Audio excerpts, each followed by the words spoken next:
This is an India Today exclusive. I'm being joined by the Prime Minister of Bhutan, Prime Minister Tshering Tobgay. A unique, important relationship, historical, that India and Bhutan share. You're here for the oath-taking ceremony. Expectations from Modi 3.0. What are the expectations in terms of bilateral relations? I'm honored to be here. I was here in 2014 for Prime Minister Modi's first oath-taking ceremony. And I'm back here, honored to represent my king and our people at this very momentous occasion. I come with no expectations. I've come here as a friend to celebrate with the people of India on the formation of a new government and to celebrate with the people of India Modi 3.0. It is a very important and momentous occasion. Just tell us about the oath-taking ceremony, your experience over there. Was it different from the last time around? No. I felt a lot of hope, optimism, celebration. It was the energy was very, very good, very positive, very powerful. And of course the Rashtrapati Bhavan in the evening lit up with thousands upon thousands of guests. It's very special. The election process in India is unique. We're looking at millions of people going to vote out there. What did you make of India's election process, the handling, the beauty of democracy that we're seeing?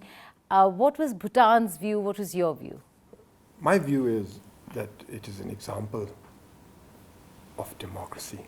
This is really democracy at work. Almost 700 million people going to the polls. More than twice the entire population of the United States were actually going to the polls. And it's such a massive journey that you've got to stagger the whole election process over months. And the culmination of it was yesterday. This whole process was a sight to behold, and a celebration of democracy. And yesterday, the culmination of it at the oath-taking ceremony, I think, was a fitting way to start a new government at the end of to end a huge election process and start a new government.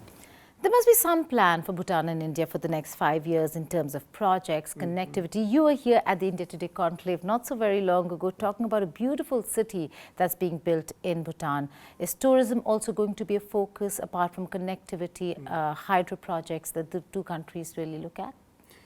Well, incidentally, Prime Minister Modi's last visit overseas during his second tenure was to Bhutan.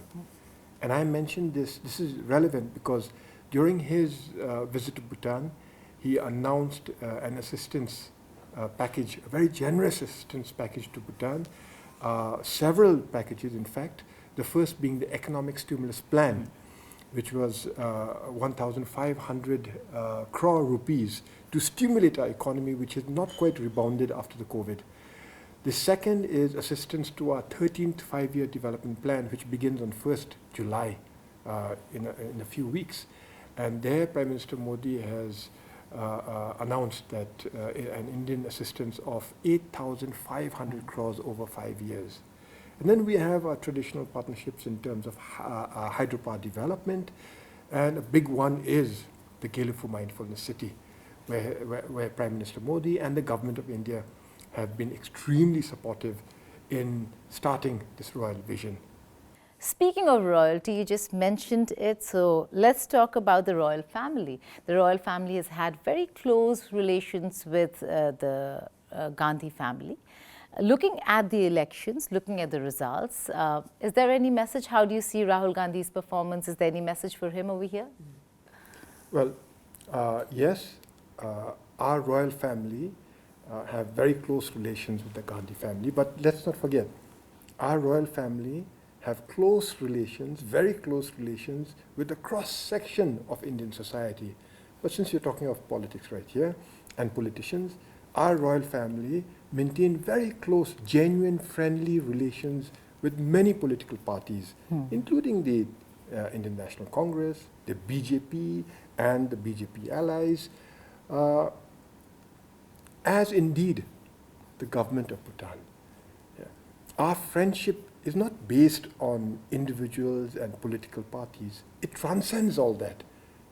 A friendship between India and Bhutan is genuinely people-to-people friendship. My message to Mr. Rahul Gandhi is, well done.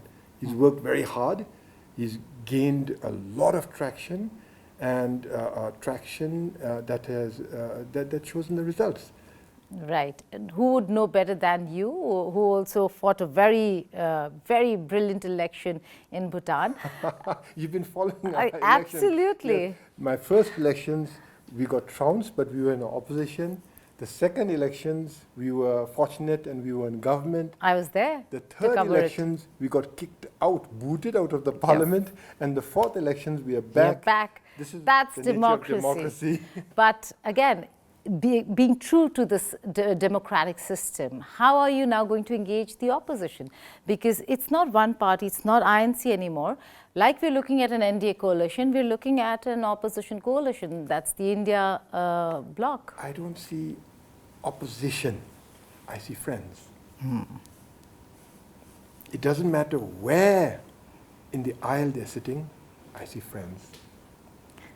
That's a very strong message. That's what Bhutan is all about. It's all about friendship, relationship that's long-standing, crosses aisles, crosses boundaries, political spectrum.